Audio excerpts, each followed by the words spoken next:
Good morning all of you. तो आज से हम लोग अपना नया टॉपिक स्टार्ट कर रहे हैं, अर्थ मूवमेंट। अभी तक हमने आइसोस्टेसी हमारा कंप्लीट कर लिया है, आपने रॉक्स का पूरा चैप्टर पढ़ लिया है। इनमें कोई भी प्रॉब्लम आती है तो आप लोग पूछ लीजिएगा, ठीक है। उसके अलावा जब भी ऑफलाइन क्लासेस होंगी तो हम एक बार थोड़ा थोड़ा डिस्कस इनके बारे में ज़रूर करेंगे। नेक्स्ट जो हमारा टॉपिक आता है वो है अर्थ मूवमेंट। अर्थ मूवमेंट पृथ्वी की मूवमेंट मतलब पृथ्वी पे जितनी भी गतियाँ होती हैं, पृथ्वी पर, पृथ्वी के ऊपर, पृथ्वी के अंदर कितनी गतियाँ होती हैं, उनमें कौन कौन से बल होते हैं, हमने सारी चीज़ें पढ़ ली। पर्वत बन रहे हैं, पठार बन रहे हैं, ये हो रहा है, अंदर इस तरीके की चीज़ें हैं, रॉक्स ये होती है, हमने सारी चीज़ें जान ली। लेकिन ये सब होता कैसे है, कौन कौन से बल हैं जो इनको काम मतलब इनका प्रोसेस कर रहे हैं। तो अर्थ मूवमेंट पे हम बल की बात करेंगे। बल, अगर बल में हम देखें तो दो प्रकार के बल हम इसमें देखेंगे। एक होते हैं हमारे अंतर्जात बल और एक होते हैं हमारे बहिर्जात बल। ठीक है, समझिए सारी चीज़ों को, एक फ्लो चार्ट है, अगर वो समझ में आ गया तो पूरा का पूरा चैप्टर समझ में आ जाएगा। एक फ्लो चार्ट में ही हम सारी चीज़ों को देख लेंगे, ठीक है। अंतर्जात बल और बहिर्जात बल। अंतर्जात बल कौन से होते हैं, नाम से पता चल रहा है जो पृथ्वी के अंदर मूवमेंट करते हैं। पृथ्वी के अंदर जो मूवमेंट कर रहे हैं, पृथ्वी के अंदर जो मूवमेंट करते हैं उसमें भी दो प्रकार के बल होते हैं। एक तो बल होते हैं जो अचानक से हो जाते हैं, आकस्मिक बल, और एक होते हैं हमारे मंद गति, या फिर हम इन्हें क्या कहते हैं, पटल विरूपणी, पटल विरूपणी संचलन। देखिए आप लोग, हमने बल बात करी। बल क्या है, दो जो मूवमेंट कराने में जो सक्षम है, वो एक फोर्स, वो एक ताकत, वो एक क्रिया जिसके द्वारा पृथ्वी पर जितनी भी चीज़ें विद्यमान है उनमें गति होती है, ये बल होता है। कौन कौन से बल होते हैं जो इसको प्रभावित करते हैं, जैसे इसमें दो तरीके की बल की हम बात करें। पृथ्वी के अंदर कौन कौन से बल है जिनकी वजह से यहाँ पर जो है आंतरिक संरचना है हमारी, जो अर्थ के अंदर जो मूवमेंट होते हैं वो कौन कौन सी उसके आधार पर होते हैं। और कुछ बहिर्जात बल होते हैं कि पृथ्वी के ऊपर कौन कौन से बल काम करते हैं जिससे परिवर्तन होता है। अंतर्जात बल में हमने देखा सबसे पहले कि मंद गति के बल भी होते हैं और आकस्मिक बल भी होते हैं। आकस्मिक में तो आप सिंपल लिख दीजिए, सीधा का सीधा भूकंप। नेक्स्ट है हमारा ज्वालामुखी, यहीं पे सारी चीज़ों को समझते हुए चलेंगे। और एक आता है हमारा एवलांचेस, एवलांस या फिर क्या बोलेंगे इसको, लैंडस्लाइड भी बोलते हैं, लैंडस्लाइड। देखिए सारी चीज़ों को, सारे टर्म्स को यहीं समझते हुए चलना है। आकस्मिक बल वो बल जो अचानक उत्पन्न होते हैं। भूकंप आता है तो आपको पहले से इन्फॉर्मेशन मिलती है क्या आज भूकंप आने वाला है, नहीं मिलती, अचानक आता है। किसी स्थान पर ज्वालामुखी फटना हो, पहले से कोई बताता है आपको, फ़ोन आता है कि आज ज्वालामुखी फटने वाला है, नहीं आता, वो भी अचानक से आता है। आता है कि नहीं आता? आप लोगों को मैं जो बता रही हूँ उस पर ध्यान नहीं देना है, आपको ये ध्यान सोचना है चीज़ों को कि ये रियल में होती हैं कि नहीं होती हैं। ठीक है, आप बैठे हैं, अचानक से घर में बैठे हैं, अचानक से घर हिलने लग गया, अचानक ही तो हुआ, आपको पहले किसी ने बताया कि यहाँ भूकंप आ गया, यहाँ भी आएगा, अभी 5 मिनट बाद आएगा, 10 मिनट बाद आएगा, 7 मिनट बाद आएगा, टाइम फिक्स बताता है कोई आपको? हाँ, एक अनुमान है जो आजकल की जो कंडीशंस हैं, जितना साइंस आगे पहुंच गया है उसमें थोड़ा सा अंदाज़ा लग जाता है कि हाँ, कि भूकंप आने की संभावनाएं जताई जा सकती है। लेकिन कब आएगा, कैसा आएगा, कितना नुकसान होगा, इन सब का अंदाज़ा आज की साइंस भी नहीं लगा पाई है। तो जो हमारा आकस्मिक बल होता है, जैसे भूकंप उत्पन्न होना, ज्वालामुखी उत्पन्न होना, अचानक ही होते हैं, तो ये चीज़ यहीं पे आप लोगों को क्लियर करते हुए चलनी है कि जो भूकंप और ज्वालामुखी है वो आकस्मिक बल के प्रभाव होते हैं। ठीक है, इसमें लिख देंगे आप लोग, कोई प्रॉब्लम है? थर्ड जो इसमें एक टर्म आती है एवलांचेस, यानी लैंडस्लाइड। अचानक से आपको पता चलता है कि भाई एकदम से पहाड़ के ऊपर से कुछ मलबा नीचे गिर गया। पता चलता है ना कि वो एक पहाड़ी है, एक एरिया है, ऊपर से बहुत सारा मलबा, पत्थर वत्थर बड़े बड़े, और एकदम से नीचे ढह गया। ढहता है कि नहीं ढहता है? मूवीज़ में आपने बर्फ़ का भी लैंडस्लाइड देखा होगा, वो भी लैंडस्लाइड ही कहलाता है। मूवीज़ में आपने देखा होगा कि एकदम से हीरो आगे आगे भाग रहा होता है, पीछे से बर्फ़ उसके पीछे पीछे भाग रही होती है, आ रही होती है ना पीछे से बर्फ़, वो लैंडस्लाइड होता है। वो जो प्रक्रिया होती है वो अचानक होती है, उसमें पहले से किसी को कोई सूचना नहीं होती। वो हमारा आंतरिक बल होता है, वो हमारा अंतर्जात बल होता है, जिससे ये तीनों प्रोसेस होते हैं। इतनी अब तक की जो चीज़ डिस्कस हमने की उसमें आपको कोई दिक्कत है? इतनी चीज़ समझ में आई कि ये तीनों टर्म क्या है, कैसे ये काम कर रहे हैं। ठीक है, ये तो अचानक से हो गए और तेज़ गति से होते हैं। भूकंप अचानक आया, सब कुछ तहस नहस कर गया, होता है कि नहीं होता है? ठीक है, इसमें एक जो चीज़ आती है हमारी पटल विरूपणी, यानी मंद गति से जो संचलन होता है। अब इस चीज़ को हम जूम कर लेते हैं थोड़ा। हम यहीं पे हाथ के हाथ ही सारी चीज़ें करते चल रहे हैं साथ के साथ। ये नहीं कि बाद में मैं आप लोगों को वापस से सारी चीज़ें रिपीट कराऊँ, नहीं। हमने अभी तक क्या पढ़ा? बल होता है जिसमें एक अंतर्जात बल होता है, एक बहिर्जात बल होता है। अंतर्जात बल में हमने दो देखे, हमारा पटल विरूपणी या मंद गति वाला, एक हमारा आकस्मिक बल। आकस्मिक बल में हमने तीन चीज़ें बात कर ली, भूकंप, ज्वालामुखी और हमारा एवलांचेस। अब हम बात करते हैं पटल विरूपणी। पटल विरूपणी, पटल विरूपणी संचलन। ठीक है भाई, अब इसको देखिए, इसको भी अलग से दो भाग में बांटा गया है। कैसे? एक तो इसके अंदर होता है महादेशजनक। ज्योग्राफी की बस ये दिक्कत है कि इसमें टर्म्स थोड़े आपको अटपटे लगेंगे। ठीक है, और अगर समझ में आ गया तो इससे इजी कोई सब्जेक्ट नहीं है। अगर ज्योग्राफी सब्जेक्ट आपने अच्छे से समझ लिया तो उससे इजी कोई सब्जेक्ट नहीं है। और इसमें एक जो बल आता है वो आता है पर्वत निर्माणकारी, पर्वत निर्माणकारी संचलन। देखिए, महादेशजनक और एक पर्वत निर्माणकारी संचलन। पटल विरूपणी यानी मंद गति से जो संचलन होता है उसमें दो प्रक्रिया होती है। एक महादेशजनक होता है जिसमें सिर्फ उत्थान होता है, मतलब किसी स्थान का ऊपर उठ जाना या नीचे धंस जाना, ये महादेशजनक संचलन होता है। एक पर्वत निर्माणकारी संचलन की पर्वतों का निर्माण हो जाना। पर्वतों का निर्माण किन किन बलों से होगा वो भी आगे हम डिस्कस करेंगे। देखिए, जो महादेशजनक संचलन है इसमें भी फिर दो भाग आते हैं। एक आता है ऊपरी मुखी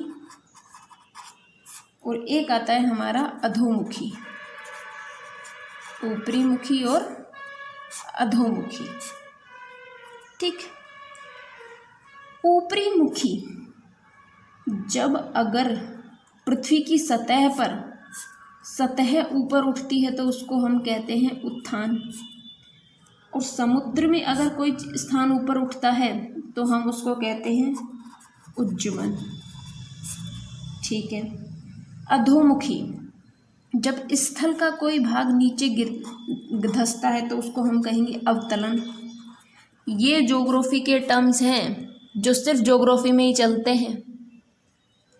देखिए, जब ऊपरी मुखी यानी ऊपर उठना, अधोमुखी मतलब नीचे धंसना, ऊपरी मुखी जब स्थल के ऊपर उत्थान हो रहा है तो उसको उत्थान कहेंगे, और जब समुद्र के अंदर ऊपर उठ रहा है कोई भाग तो उसको उज्जमन कहेंगे। जब कोई स्थान पृथ्वी के धरातल पर नीचे धंसता है तो अवतलन कहलाता है, और समुद्र की सतह पर नीचे धंसता है तो वो निमज्जन कहलाता है। ठीक, इतनी चीज़ समझ में आई। पटल विरूपणी संचलन में 2 थे, महादेशजनक संचलन और पर्वत निर्माणकारी संचलन। महादेशजनक संचलन में 2, ऊपरी मुखी और अधोमुखी। ऊपरी मुखी जब स्थल पर ऊपर उठ रहा है तो उत्थान, और समुद्र भी ऊपर कोई स्थान उठ रहा है तो उसका उज्जमन। अधोमुखी में जब स्थल के ऊपर नीचे धंस रहा है तो अवतलन हो गया उसका, और अगर समुद्र के अंदर हो रहा है तो वो निमज्जन। ठीक है भाई, इतनी चीज़ समझ में आई। अब पर्वत निर्माणकारी संचलन पे बात करते हैं। पर्वत निर्माण किस तरीके से होगा? पर्वत निर्माण में भी 2 प्रक्रियाएं होती हैं, 2 बल काम करते हैं पर्वत निर्माण करने में। कौन कौन से बल हैं जो पर्वत निर्माणकारी बल की तरह काम करेंगे? एक बल होता है तनाव बल, और एक होता है हमारा संपीड़न बल। ठीक, पर्वत निर्माणकारी बल में 2 बल होते हैं, तनाव बल और संपीड़न बल। अब तनाव बल क्या है? जैसे मान लीजिए ये एक कोई भी आप वो मान लीजिए पत्थर है या कुछ भी है, जब इनमें तनाव पैदा होगा तो ये बीच में से टूट जाएगा। तनाव बल क्या होता है? आपने एक रबड़ लिया, उसको दोनों तरफ से खींचा, जब उसमें तनाव की स्थिति पैदा हुई तो बीच में से टूटेगा, तो उसमें दरार भी पड़ सकती है, वो टूट भी सकता है, कई कंडीशन उसमें बनेंगी। लोगों में ही देख लीजिए आप, 2 लोगों में मनमुटाव हो गया, तनाव की स्थिति पैदा हो गई, तब वो दोनों लोग क्या करेंगे? या तो उनका रिश्ता टूट जाएगा या उनके रिश्ते में दरार आ जाएगी, मतलब थोड़ा कम बोलेंगे वो आपस में एक दूसरे से। इसमें भी बहुत सारी कंडीशंस होती हैं। वही चीज़ यहाँ पर है, जो ये तनाव बल होता है जिससे पर्वतों का निर्माण होता है, इसमें जब किसी चीज़ में तनाव पैदा हुआ तो या तो वो क्या करेगा? दरार आ जाएगी उसमें, या फिर इसको चक्रण भी बोलते हैं, क्रैकिंग। दरार को कहते हैं फ्रैक्चर। अच्छा, हम यही टर्म्स आप लोगों को पता है, फ्रैक्चर क्या होता है और क्रैकिंग क्या होता है? दोनों टर्म अलग अलग होते हैं। हड्डी फ्रैक्चर हो गई कहते हैं कि नहीं कहते हैं? मतलब उसमें दरार आ गई, हल्की सी एक छोटी सी दरार आती है।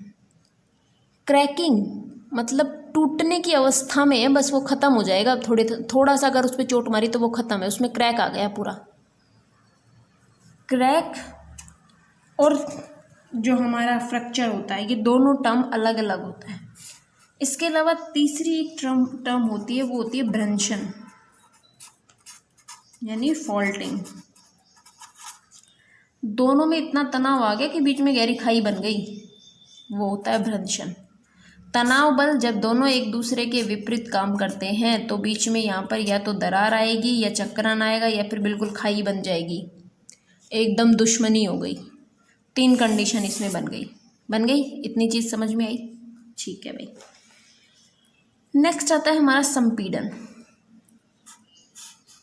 ये था संपीड़न। देखिए आप लोगों को दिखाई नहीं दे रहा होगा ना थोड़ा, तो इसको इधर कर लेते हैं। संपीड़न, ये संपीड़न था, मतलब ये एक रॉक है, मान लीजिए चट्टान है या कोई भी एक चीज़ मानिए आप इसको। अब इसको आप सुकूड़िए, एक दूसरे की तरफ यूँ लाइए, उसको भींचिए यूँ। जब उसको भींचेंगे तो वो इस तरीके की फॉर्म में आ जाएगा। आएगा कि नहीं आएगा? उससे जो हमारी संरचनाएं बनेगी वो हमारे संपीड़न बल से बनेगी। ठीक, इतनी चीज़ में आप लोगों को कोई दिक्कत है? तनाव बल हमने पढ़ा और संपीड़न बल हमने पढ़ा। तनाव बल में हमारे दरार, चक्रण और भ्रंशन, संपीड़न बल में हमारी ये सारी कंडीशन बनेगी। अब हम इन्हीं बलों को एक बार डिटेल में वापस से पढ़ेंगे, जो इनके आगे की चीज़ें हैं। ठीक है, अब हम बात करते हैं हमारे तनाव बल की। तनाव बल में 3 चीज़ें हमने देखी, दरार, चक्रण और भ्रंशन। दरार सिंपल है, चक्रण सिंपल है। भ्रंशन की जो क्रिया होती है, इसमें भ्रंश कई प्रकार का होता है। भ्रंश के प्रकार, सबसे पहले अगर हम बात करें, इसमें 4 प्रकार के होते हैं। एक होता है हमारा सामान्य भ्रंश। सामान्य भ्रंश में क्या है, जैसे मान लीजिए ये एक चट्टान है और ये एक चट्टान है, दोनों आपस में एक दूसरे से विपरीत गई और यहाँ पे एक भ्रंश बन गया, सामान्य भ्रंश बन गया ना बन। दूसरा है हमारा कौन सा, संपीड़नात्मक भ्रंश। संपीड़नात्मक, देखिए ये दो, ये पूरी एक चट्टान थी, एक दूसरे के आमने सामने आई, एक दूसरे के ऊपर, इसका एक दूसरे के ऊपर स्थानांतरित हो जाना संपीड़नात्मक भ्रंश कहलाता है। कैसे, जब चट्टानों में दरार पड़ गई, दरार पड़ने के बाद क्या हुआ कि खंड जो है आमने सामने खिसकते हैं। पहले इसमें संपीड़न बल काम कर रहा था, संपीड़न बल से क्या हुआ, चट्टान में दरार पैदा हुई। दरार पैदा हुई, जैसे रिश्ते होते हैं, जैसे अपने पड़ोसियों के साथ लड़ाई हो गई, लड़ाई हुई तो हमारे बीच में दरार पड़ गई, लेकिन दरार पड़ने के बाद में भी हम एक दूसरे से दूर ना जाके क्या किया, हमने समझौता करने की सोची। समझौता करने की वजह से हम दोनों एक दूसरे के पास आए, ठीक है, पास आए तो जो ये वाली जो कंडीशन होती है ये संपीड़नात्मक भ्रंश का रूप कहलाती है। ठीक है, इतनी चीज़ समझ में आई। दो प्रकार के भ्रंश बात कर ली, सामान्य भ्रंश और संपीड़नात्मक भ्रंश। तीसरा अगर जो हम देखें, दो अभी तक देखे, सामान्य भ्रंश और संपीड़नात्मक। तीसरा जो आता है वो आता है नति लंबी सर्पण भ्रंश। देखिए नति लंबी सर्पण भ्रंश, देखिए क्या होता है इसमें। जैसे ये भ्रंश तल के सहारे क्या करेंगे, जैसे मान लीजिए ये हैं दो, भ्रंश तल के सहारे चट्टानों में क्षैतिज गति होती है। इस तरीके से जब गति होती है तो इसको हम नतिलंबन सर्पण कहते हैं। और एक हमारा फोर्थ जो आता है हमारा सोपानी भ्रंश। सोपानी भ्रंश, इसमें क्या होता है, सोपानी भ्रंश के अंदर जब भी सभी भ्रंश जो होते हैं, जितने भी भ्रंश तल हैं, इन सब का ढाल एक ही तरफ हो जाए और वो सीढ़ी के आकार में हमें दिखाई दे तो वो सोपानी भ्रंश कहलाता है। देखिए हमने तनाव बल की बात की थी, तनाव बल में हमने तीन चीज़ें देखी, दरार, चक्रण और भ्रंशन। दरार चक्रण सिंपल है, भ्रंशन में भ्रंश क्या होता है, जब दोनों में टेंशन उत्पन्न हुई, मतलब तनाव बल जब प्रभावी हुआ तो बीच में एक दूसरे के बीच में खाई बन जाना भ्रंशन कहलाता है। अब भ्रंश के चार प्रकार बताए। सामान्य भ्रंश, दोनों एक दूसरे के विपरीत चले गए, बीच में खाई बन गई, सामान्य भ्रंश। संपीड़नात्मक भ्रंश, पहले तनाव बल प्रभावी होने से दरार पड़ी लेकिन वापस एक दूसरे के पास आ जाते हैं। नतिलंबन सर्पण, तनाव बल की वजह से अलग हुए लेकिन एक दूसरे से सट रहे हैं, यूं एक दूसरे से सट कर चल रहे हैं, नति लंबी सर्पण। जब एक भ्रंश बना फिर दूसरा भ्रंश बना और एक ही उसमें बनते चले जा रहे हैं सीढ़ी के आकार में, तो वो हमारा सोपानी भ्रंश कहलाता है। इतनी चीज में कोई दिक्कत है? ठीक है भाई। अब जो ये भ्रंश होते हैं ना, जो ये भ्रंश होता है, भ्रंश से ही कुछ स्थलाकृतियाँ बनती हैं। आपने पढ़ा होगा भ्रंश घाटी, 4 टर्म्स हैं इसमें, 4 चीज़ें हैं, हम उन चारों चीज़ों को देखते हैं एक बार। भ्रंश से जो स्थलाकृति, भ्रंश के प्रकार पता चल गए। अब भ्रंश से निर्मित स्थलाकृतियाँ, स्थलाकृतियाँ देखिए, एक होती है हमारी भ्रंश घाटी और दूसरी होती है हमारी रैंप वैली, रैंप घाटी। कैसे ये काम करती है? जब दो भ्रंश रेखाएं हैं, ये देखिए 2 भ्रंश रेखाएं हैं, जब 2 भ्रंश रेखाओं के बीच का जो ये चट्टानी भाग है, ये अगर नीचे धंस जाता है तो ये वाला भाग ऐसे ऊपर खड़ा रह गया, ये यूँ धंस गया, तो ये वाली कंडीशन नहीं बन गई? बन गई कि नहीं बन गई? जो ये वाली कंडीशन बनी, ये हमारी रिफ्ट घाटी कहलाती है। ठीक है, देखिए दो चट्टानी संरचनाएं थी, जो चट्टानी भाग थी उनके बीच का भाग जो है वो धंस गया, तो ये हमारी भ्रंश घाटी कहलाई। जब दो चट्टानी संरचनाएं थी यहाँ पर, और अगर उनके बीच का भाग, मान लीजिए ये जो है दो संरचनाएं थी हमारी, मान लीजिए ये एक संरचना है, इसको इस तरीके से देखते हैं थोड़ा अलग तरीके से, तो समानांतर भ्रंश है और दोनों जो हैं ये दोनों भाग ऊपर उठ जाते हैं। इसमें तो क्या था, बीच का भाग नीचे धंस रहा था, इसमें मान लीजिए ये इस तरीके से, इसमें ये दोनों भाग ऊपर उठे हैं, ये तो एज इट इज़ रहा और ये दोनों भाग ऊपर उठ गए, तो ये हमारी क्या कहलाई, रैंप घाटी। देखिए समझिए चीज़ को आप, दो चट्टानी संरचनाएं थी, उनके बीच का भाग अगर नीचे धंस जाए तो वो इस तरीके की संरचना बनाएगा, तो उसको भ्रंश घाटी कहेंगे। संरचना इसकी भी सेम बनेगी, लेकिन जब बीच का भाग एज इट इज़ रहे और जो चट्टानी संरचना है उनमें ऊपर की ओर उत्थान हो जाए, तो वो हमारी रैंप घाटी कहलाएगी। यही आपके एग्ज़ाम का क्वेश्चन बन जाता है, क्योंकि दोनों की संरचना सेम है लेकिन प्रोसेस में थोड़ा सा बस अंतर हो जाता है। बीच का भाग अगर नीचे धंस रहा है तो भ्रंश घाटी, साइड के अगर ऊपर उठ रहे हैं तो वो रैंप घाटी। इसी तरीके से अब देखें तीसरी और एक चौथी संरचना और है। तीसरी अगर संरचना की बात करें तो वो होता है हमारा ब्लॉक माउंटेन। आपने नाम सुना होगा, ब्लॉक पर्वत, ठीक, ब्लॉक पर्वत का नाम सुना होगा। एक होता है हमारा कौन सा, हॉर्स्ट पर्वत। एक तो होता है ब्लॉक पर्वत, एक होता है हॉर्स्ट पर्वत। देखिए इनकी दोनों की संरचना भी सेम है, लेकिन होता क्या है इसमें, मान लीजिए दो भ्रंश हैं, ठीक, दो भ्रंश हैं, दोनों में सेम संरचना बन रही, इन दोनों में इस तरीके की संरचना बन रही थी उल्टी, इसमें ऐसे बन रही है। जब ये वाला भाग, मान लीजिए ये बीच वाला भाग अगर ऊपर उठ रहा है तो ये हमारा हॉर्स्ट पर्वत, और अगर ये दोनों भाग नीचे आ रहे हैं तो ये हमारा ब्लॉक पर्वत कहलाता है।